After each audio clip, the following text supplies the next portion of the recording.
In today's episode, we are going to discuss the market crashes that we have seen over the last 100 years and what the conditions were leading up to those crashes, because you know history always repeats itself. Let's roll.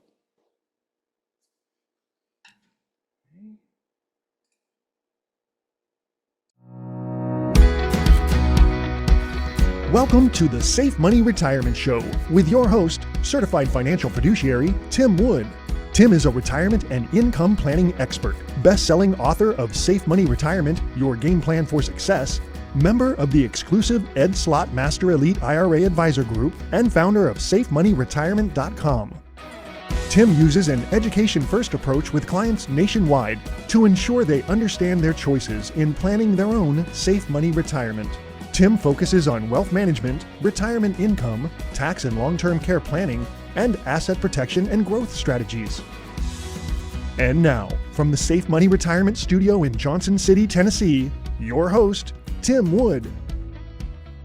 In today's episode, we are going to look at all of the market crashes that have happened the last 100 years and what led up to that. So we can try to look at where we are now and see if we might be concerned about what's going on.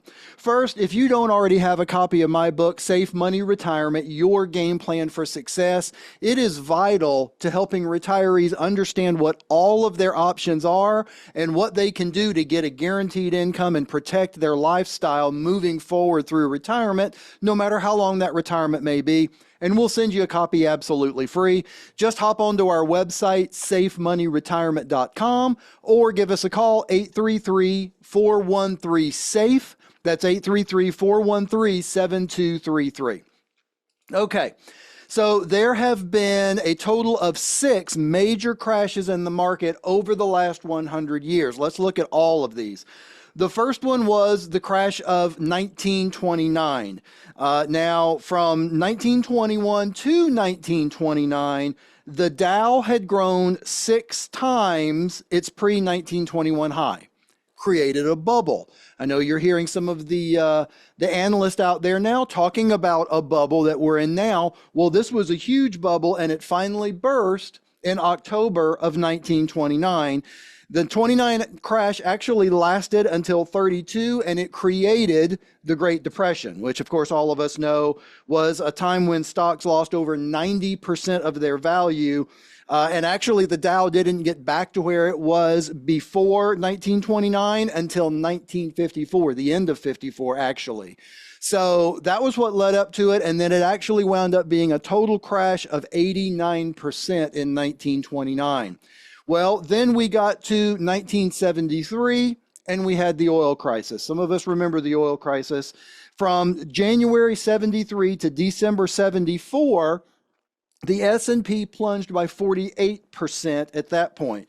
And of course, this was because the Organization of Petroleum Exporting Countries announced an oil embargo against nations supporting Israel in the Yom Kippur War, which of course we were part of. It caused oil to quadruple from $3 to $12 a gallon. And it also happened to coincide with when Nixon was going through Watergate. And there was just all kinds of things that went together with all of that, causing a market crash of 48%.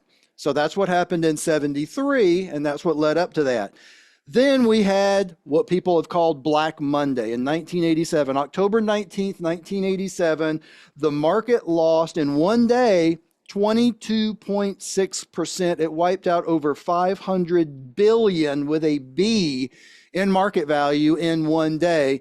Overall, that crash wound up losing 34% in the market. That was in 1987. Then we move on to the dot-com bubble. Now, some of you that listen every week heard just recently I was doing one of these episodes, and it was about 5 top economic analysts and how they are relating the dot-com bubble to the bubble that we're in today. So the dot-com bubble, basically, a lot of that had to do with the NASDAQ, which the NASDAQ is a lot of these tech companies, heavily weighted with tech stocks. And that was in the center of the frenzy. It actually rose 400% between 95 and its peak in March of 2000, driven by the optimistic outlook about these type of stocks. Well, guess what happened? March 2000, boom, had the crash, and it went all the way down from a high of over 5,000 to all the way down to 1,100 in 2002, basically losing a total of 80% just in the NASDAQ, but overall market was down 49%. Now, for those of you that have read my book, that's when my dad retired. My dad retired in 2000, and right when the bubble was bursting with the tech, the dot-com bubble was bursting. That's why he lost over 75% of his retirement and had to go back to work. So that's what happened then. Then we get to the 2008 financial crisis. Now, that wasn't just another market crash. It was more of a systemic collapse, and it nearly actually brought down the whole financial system worldwide. It started with problems in subprime mortgages, and it escalated to the worst economic disaster since the Great Depression. And what it actually wound up doing, market went down 55% overall. And of course, I'm just giving you averages. And then most recently in 2020, we had the COVID-19 market crash. In just 30 days in early 2020, the S&P lost 34% of its value as the world grappled with unprecedented, the biggest pandemic that we could remember in modern history. So all this being said, all of those things, there was always a lead up. In other words, there was always a really good climb in the market leading up to a crash. Go back and check for yourself. Every single crash had a massive buildup leading up to the crash. That's how it works. That's how it's always worked. There's a big lead up, then there's a crash, and then there's another lead up, and then there's a crash. Well, where are we? If you were to look from 2020, from basically the last crash, from the end of the COVID crash until now, we are up over 100%, which is awesome because the average return on investment over the last, since 2020 till now, is 15.25% per year. Wow. I mean, amazing, right? But again, let's look at history. What happens when you have all these massive growth? What happens when you have all this massive buildup? What's the next thing that's going to happen? What do you think is going to happen next? What I have right here on my wall, what is going to happen next? What do you think is going to happen next? Well, let's look at what's happened. Energy's blown up. Information technology has climbed 128%. This is since 2020 until now. Financials have gained 102%. Industrials up 79. Communication 66. Materials 52. Healthcare 50. It goes on and on and on. Everything is in what seems to be this bubble. And what happens to bubbles? We all know what happens to bubbles. Now, what's the point of all of this? The point of all of this is you need to make sure you are ready for whenever this next downturn in the market comes, because we all know it's coming. That's what happens. There's no way the market's going to keep going up and up and up and up for the rest of our lives. Not realistic. What is realistic is making sure you are prepared, making sure you have got the income that you need, making sure that you have got an amount protected that you know that you've got to have for retirement, making sure that you are ready so you don't have to live through the next crash. You can flourish and make sure that you can have your retirement protected and safe. Do you ever get tired of the constant roller coaster of the stock market? Are you worried about your retirement and making sure it's still going to be there? I mean, you worked 30, 40, 50 years to get it. You want to make sure it's still there. Well, what if I told you you could guarantee that you don't have to worry about market losses ever again? What if I told you you could guarantee income for you and your spouse for the rest of your life, no matter how long you live? It's possible, and I can show you how in my book, Safe Money Retirement, Your Game Plan for Success. Right below here, click, download it. It's got a wealth of knowledge. I put it together to be your game plan to make sure you're ready for retirement. In today's case file, we are going to look at the story of Luther and Sarah.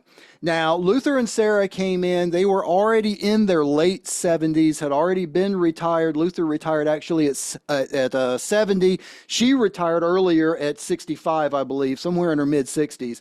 So they had been retired for some time. But what they were doing is they were literally, they had their Social Security obviously going, but they were just pulling from an IRA every single year for what they needed. Well, when they first got into retirement, that was fine. They had plenty of money in there, well into the six figures, so they had plenty to pull from. And they had been using, the normal ideology of pull somewhere around 4% out, but they were seeing their amount continue to drop and continue to drop and continue to drop because they weren't getting as much growth as they should be getting. So what we did was we sat down and actually got them into a plan that will pay them a guaranteed income. So we essentially changed them. Some of my long-term listeners will have recognized this from IFCOME, which is what they had, if we don't withdraw too much, and if we don't live too long, and if there's not a major market event, and if, to a guaranteed income that they know they're going to have, that they know will cover their bills for the rest of their life. And we did it for joint lives, which means for both of them. So as long as either one of them are breathing, they're going to get the money that they need to pay their bills. Now, of course, when they left, they were overjoyed because now they know they've got checks coming in every month, no matter how long they live for the rest of their lives, that's going to cover their bills. And anything left in that account when they both are gone, 100% of that is going to go to who they name as their beneficiary.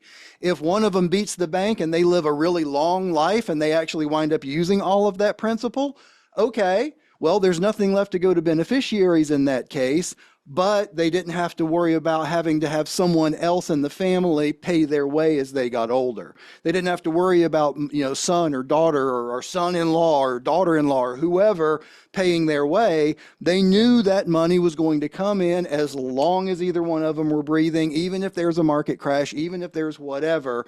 So it allowed them to totally lose that stress, understand that they're going to be able to enjoy the rest of their retirement knowing that they've got enough income. Now, that's how it worked for them. What could this mean for you? How can this work for you? Same type of a situation. You don't have to be late into retirement. You can be early in retirement. You can not even be in retirement yet. You can still be trying to think about retirement. It could be years away.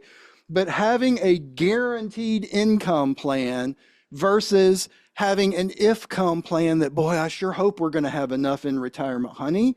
Wouldn't it be better to have a guaranteed income plan that you know that check's coming this month, and next month, guess what? The check's coming. And the next month, guess what? The check's coming. It's never going to stop coming.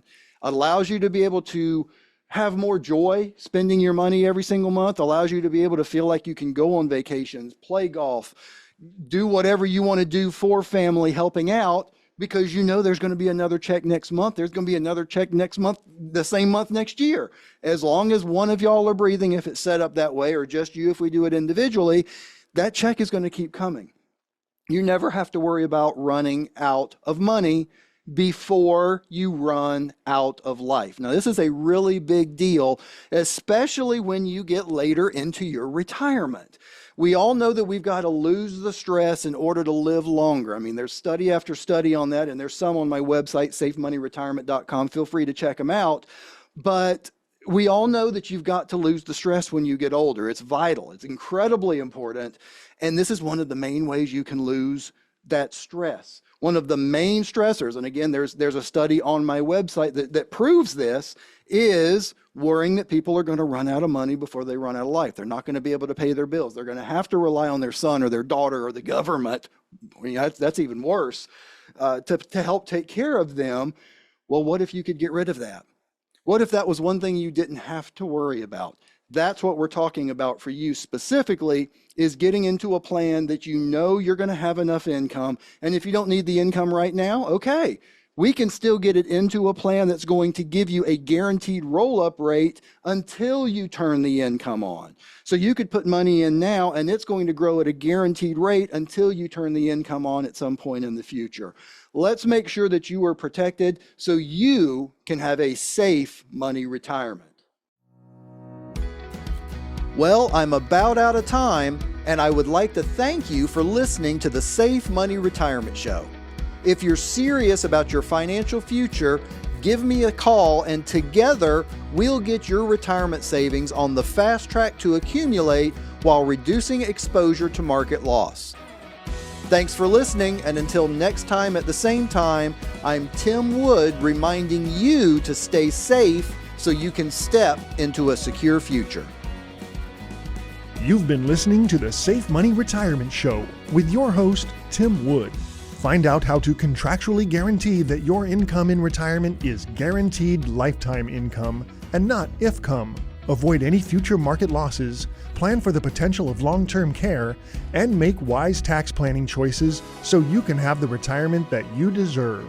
Call us now for your free copy of Tim's best-selling book, Safe Money Retirement, Your Game Plan for Success. Call 833-413-SAFE. That's 833-413-7233. Or log on to our site at safemoneyretirement.com for more information or to request your free book. Thanks for joining us. We'll see you online at safemoneyretirement.com. The preceding information does not represent tax, legal, or investment advice. Obviously, by contacting us now, you are only taking the first step toward protecting your retirement. No information presented today should be acted upon without meeting with a qualified licensed insurance professional. It's important that you read all insurance contract disclosures carefully before making a purchase decision. Interest and other guarantees in annuity contracts are subject to the claims-paying ability of the insurance carrier that issued the contract. The tax consequences of annuity income should be considered with the help of a licensed tax professional. Rates and returns mentioned on this program may vary based on state availability and are subject to change without notice.